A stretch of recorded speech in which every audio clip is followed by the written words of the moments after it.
নিরাপত্তা দিয়ে থাকেন। সম্মানিত উপস্থিতি, এই হাদিসের মাধ্যমে নবী সাল্লাল্লাহু আলাইহি ওয়াসাল্লাম বোঝাতে চেয়েছেন তার আশেপাশে দুর্বল মানুষেরাই বেশি থাকে। আপনারা জানেন বেলাল, আম্মার, সুহাইব, আরো যে সমস্ত সাহাবী ছিলেন, সালমান ফারসি রাদিয়াল্লাহু তাআলা সহ, এই সমস্ত অসহায় মানুষগুলো একাধারে বহিরাগত, বাহির থেকে আসা। আরবের মানুষরা বাহিরের মানুষদেরকে মানুষ মনে করতে কুণ্ঠাবোধ করে অনেকে, বা বেশিরভাগ। সেই সময়ের বাস্তবতা ছিল অনেকটা সেরকম। নবী করিম সাল্লাল্লাহু আলাইহি সাল্লাম সেই পরিস্থিতিতে বাহির থেকে আসা সালমান ফারসি শুধু তার পরামর্শে গোটা মদিনা চতুর্পাশে পরীক্ষা খনন করা সেই কষ্টসাধ্য কাজ শুরু করে দিয়েছিলেন।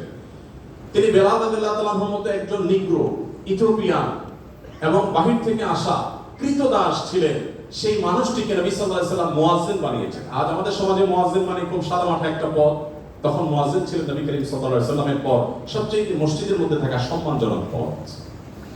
নবী করিম সাল্লাল্লাহু আলাইহি সাল্লাম এভাবে দুর্বল সাহাবীদেরকে যে আগলে রাখতেন, দুর্বল সাহাবীদের মধ্যে তিনি থাকতেন এমন ভাবে যে আজ নেতারা যদি অন্যদের সাথে চলে, নেতা কে এটা পরিচয় দেওয়ার প্রয়োজন হয় না।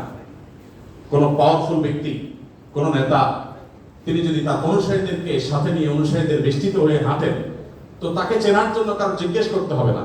আমাদের প্রিয় নবী সাল্লাল্লাহু আলাইহি সাল্লাম তিনি যখন সাহাবীদের মধ্যে বসা থাকতেন,